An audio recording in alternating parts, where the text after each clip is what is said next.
Hello all. आज हम seventh Marathi के सप्तरंग बुक के मराठी के 15वां lesson 15th lesson that is Sachin Tendulkar lesson का क्वेश्चन आंसर और एक्सरसाइजेस कर लेंगे। अभी पहले प्रश्नों का उत्तर के कुछ डिस्कशन करेंगे और बाद में ग्रामर के पार्ट्स कर लेंगे कंप्लीट। अभी प्रश्न 1, खालील प्रश्नांची थोडक्यात उत्तरे लिहा। यहाँ पे कुछ प्रश्न हैं तो उसके आंसर्स लिखने हैं। तो पहला प्रश्न है, मैं पढ़ के लिख लूँगी और आप लोग स्क्रीनशॉट ले लो। सचिन हे नाव कोणत्या नावावरून ठेवण्यात आले? देखिए यहाँ पे दो प्रश्न हैं और पहला प्रश्न है, सचिन हे नाव कोणत्या नावावरून ठेवण्यात आले व और का क्यों रखे? ये यहाँ पे आंसर है, आप लिख लो और स्क्रीनशॉट ले लो। और नेक्स्ट प्रश्न को मैं पढ़ती हूँ और आंसर थोड़ा बड़े बड़े हैं इसलिए पढ़ने के लिए ये नहीं करूँगी, मैं टाइम वेस्ट नहीं करूँगी। सेकंड प्रश्न, दूसरा प्रश्न, सचिन व त्यांच्या प्रशिक्षकाची भेट कुठे व केव्हा घडली? इधर भी दो प्रश्न हैं। सचिन तेंदुलकर का जो ट्रेनर का भेंट कहाँ हुआ था और कब हुआ था, यहाँ पे दो प्रश्न हैं। तो ये सेकंड प्रश्न का भी उत्तर यहाँ पे लिखे हैं। तो अभी मैं जाऊँगी तीसरा प्रश्न को। सचिन ने शाळेत असताना कोणता पराक्रम गाजविला? तो ये प्रश्न का थोड़ा 3-4 वाक्यों में लिखना है और मैं चौथा प्रश्न को पढ़ूंगी। सचिनचा महत्त्वाचा गुण कोणता? तो सचिन के महत्व के गुण के बारे में हम एक्सप्लेन करना है। तो इसका उत्तर भी मैं यहाँ पे लिखी हूँ, तो ये कॉपी कर लो। और पांचवा प्रश्न का उत्तर है, पांचवा प्रश्न है, सचिनची अमूल भेट कोणती? तो यहाँ पे भी दो प्रश्न हैं, एक प्रश्नों में दो प्रश्न हैं, सब क्वेश्चन भी है। तो पहले प्रश्न है, सचिनची अमूल्य भेट कोणती?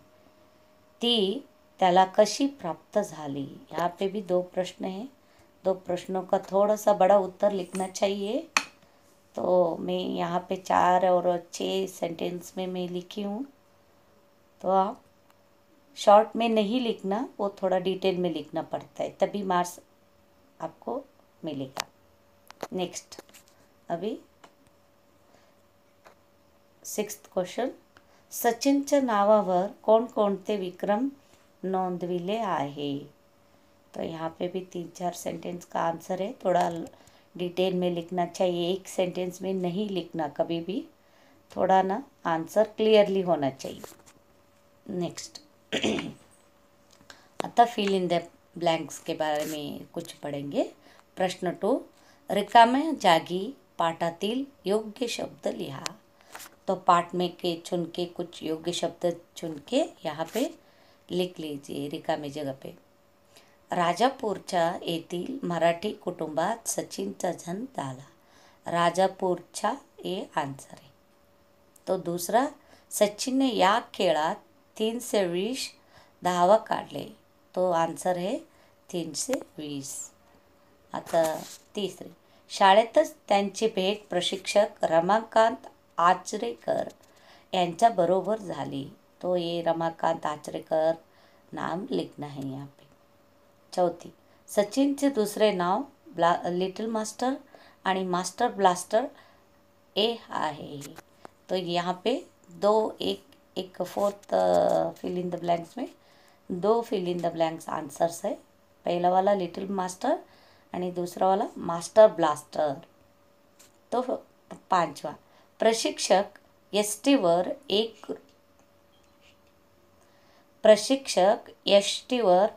एक रुपयाच नाण ठेवत असत।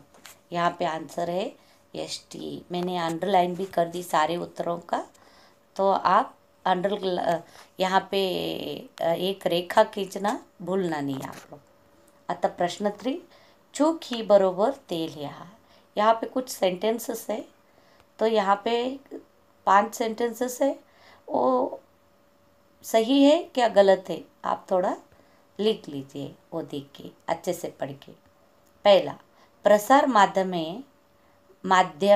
माध्यमे सचिनविषयी जाण्याच्या उत्सुक नसतात. चूक. सचिन नियमितपणे गोलंदाजी करतो. सचिन नियमितपणे गोलंदाजी करतो. चूक. सचिन उजव्या हाताने लिहितो. बरोबर. सचिनाची अमूल्य भेट 13 नाणी आहेत. बरोबर. सचिनचे नाव एक खेळाडूच्या नावावर ठेवले गेले. चूक. एक संगीत गायक के नाम से रखे गए थे. नेक्स्ट. अभी प्रश्न 4, खालील वाक्यातील शब्दयोगी अव्यय ओळखा. यहाँ पे एक सेंटेंस लिखे हैं, वो सेंटेंस में अव्यय है, कौन सा अव्यय है उसको पहचानना है. यहाँ पे अव्यय. तो यहाँ पे पहिला वाक्य, माझा कानाजवळ येऊन राम म्हणाला. तो कानाजवळ म्हणजे मतलब जवळ ये अव्यय हो गया आंसर. तो ये शब्दयोगी अव्यय हो गया. बाई माझा वर रागवल्या आहेत का. तो ये वर शब्दयोगी अव्यय हो गया. तो मी त्याच्याकडे पाहिलेच नाही. यहाँ पे त्याच्याकडे ये शब्द क्या हो गया, शब्दयोगी अव्यय हो गया. विद्यार्थी खिडकीतून बाहेर पाहत होते. यहाँ पे खिडकीतून जो शब्द है उसमें तून क्या हो गया, शब्दयोगी अव्यय है. तो आपल्या पुढे कोणीच नव्हते. तो हमारे पुढे है, आपल्या पुढे ये शब्द पुढे शब्दयोगी अव्यय बन जाता है. तो अभी 5वां प्रश्न, खालील वाक्याचे काळ ओळखा. यहाँ पे काळ ओळखना है, मतलब हम वर्तमान काल, भूतकाल, भविष्यकाल, टेंसेस पहचानना है. तो पहली, मी गाणे गाते. तो ये तो वर्तमान काल है, वर्तमान काळ. शीतलने कविता वाचली आहे. तो वाचली आहे ये शब्द क्या संबोधन करता है, भूतकाळ को. श्याम ने पतंग उड़वला होता मतलब क्या हो गया यहाँ पे, ये भूतकाल को भी संबोधन करता है. शेतकरी शेतात काम करीत आहे, मतलब अभी भी कर रहे हो. करीत आहे मतलब अभी भी कर रहे, काम पूरा नहीं हुआ. इसका मतलब ये वर्तमान काल हो गया. करीत आहे ये जो क्रियापद वर्तमान काल को संबोधन करता है. मीना घरी येत असते. मीना क्या करती है, घरीत येत असते क्या हो गया, भूतकाळ. भी प्रश्न 6, सूचनेनुसार वाक्य पुन्हा लिहा. यहाँ पे सूचना दिए कुछ ब्रैकेट में, कंस में, तो वहाँ पे उस वाक्य को बदली करना है. त्या माणसाने काम मागितले. तो इसको प्रश्नार्थक में हम बदल करके लिखना है. त्या माणसाने कशाची मागणी केली. यहाँ पे काम मागणी मागितले हो गए ना, तो काम के बदले कशाची मागणी केली. तो ये इसका उत्तर वो ऊपर का हो गया. तो अभी दूसरी, मुले घरी पाठवा. विधानार्थी, ये विधानार्थी करना है. मुले घरीच पाठवा. अभी नेक्स्ट, तुला काय माहिती, विधानार्थी लिखना है, उसको विधानार्थी में बदलना. तुला काय माहिती नहीं, तो यहाँ पे तुला काही माहिती नाही ऐसा लिखना है. तर आई दुष्ट नव्हती. होकारार्थी लिखो, मतलब होकारार्थी मतलब सही लिखना है, मतलब नकारात्मक वाक्य ये होकारार्थी लिखना है। तो आई प्रेमळ होती, इसका विरुद्ध लिखना है। होकारार्थी मतलब इसका विरुद्ध लिखना है। तो आई दुष्ट नव्हती, इसका मतलब क्या है? दुष्ट नव्हती मतलब प्रेमळ होती, मतलब वो प्रेमळ थी, ऐसे आई प्रेमळ होती। तो नेक्स्ट वाला 5वां, मी तिला खूप भांडवले, उद्गारवाचक लिखना। किती भांडवले मी तिला, तो यहाँ पे उद्गारवाचक चिन्ह लिखना है। हाँ, नेक्स्ट। आता खालील वाक्य शुद्ध करून पुन्हा लिहा। यहाँ पे मैं पढ़ती हूँ, पढ़ते वक्त अशुद्ध वाक्य मालूम नहीं पड़ता, लिखते वक्त अशुद्ध वाक्य मालूम पड़ता है। पढ़ने पे तो वाक्य सही ही रहता है।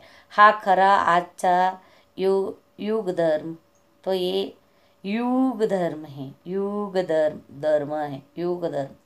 तो हा करा है, करा, करा नहीं खरा, ये करा नहीं रहता है, खरा, खरा मतलब सच्चा।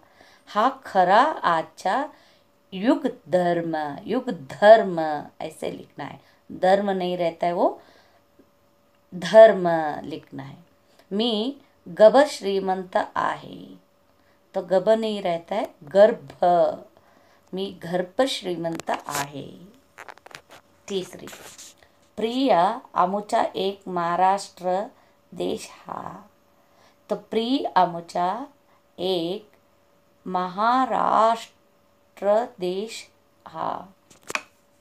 महाराष्ट्र है, ऊपर जो प्रश्न में महाराष्ट्र नहीं रहता है, महाराष्ट्र, यहाँ पे माँ आ गया और आंसर में हम म रहे ना, और ये प्रिय है, प्रिय नहीं रहते, दूसरी मात्रा नहीं रहते, काना मात्रा, पहली काना मात्रा लगा के प्रिय आमुचा एक महाराष्ट्र देश हा। आता चौथी, सहल कुठे चाचली आहे, ऐसे है, फास्ट पढ़ता, पहली मात्रा है। तो सहल कूटे है, पहले प्रश्न में कूटे है, तो सहल कुठे, कुठे बोलना पड़ता है, पहली ऊकार मात्रा, और चाचली वो दीर्घ बोलना पड़ता है, चाचली, आली बोल के।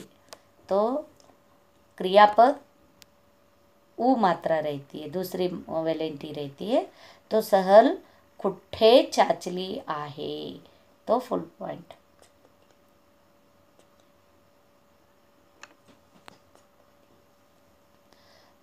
पांचवा, आकाशात काळे ढग दिसू लागले, आकाशात काळे ढग नहीं रहता है, काळे ढग रहता है, दिसू लागले। आता 7वां प्रश्न, 8वां प्रश्न, योग्य रिकामाचा उपयोग करून, योग्य विराम चिन्हाचा उपयोग करून वाक्य पुन्हा लिहा। यहाँ पे कुछ सीधा सेंटेंसेस है, वहाँ पे विराम चिन्ह नहीं है, विराम चिन्ह मतलब प्रश्नार्थक, एफॉस्ट्रोफीज वगैरह नहीं है, यहाँ पे उसको सही वाक्य का सही चिन्ह पहचान के लिखना है। पण तू कैदेतून का पळालास, तो पण तू यहाँ पे 2 एफॉस्ट्रोफी करना है, पण तू कैदेतून का पळालास, ये प्रश्नार्थक वाक्य है, इसलिए उसको प्रश्नार्थक चिन्ह आखिर में लिखना है। मी रामजवळ हा प्रश्न काढला, म्हटला अरे, देखो यहाँ पे कौन सा भी विराम चिन्ह नहीं है, तो हम यहाँ पे विराम चिन्ह लिखना है नीट। मी रामजवळ हा प्रश्न काढला, म्हटला अरे, ऐसे उद्गारवाचक के साथ इसको कंप्लीट करना है। तो तीसरे प्रश्न, का रे वसतिगृह म्हणले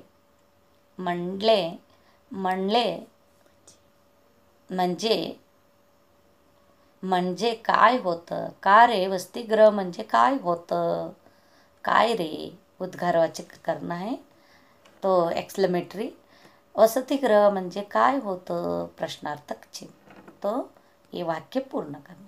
चटकन रामने प्रश्न केला तो म्हणजे काय होतं. चटकन रामने प्रश्न केला म्हणजे काय होतं, ऐसे वो प्रश्न केला. तो उसको क्वेश्चन मार्क से सेंटेन्स को पूरा करना. तो नाथ म्हणाले तुला काय पाहिजे. नाथ म्हणाले कॉमा, तो ये कॉमा में डबल कॉमा में लिख के तुला काय पाहिजे ऐसे लिख के प्रश्नार्थक के साथ ये पूरा क्वेश्चन आंसर्स कंप्लीट करना है. Okay, thank you.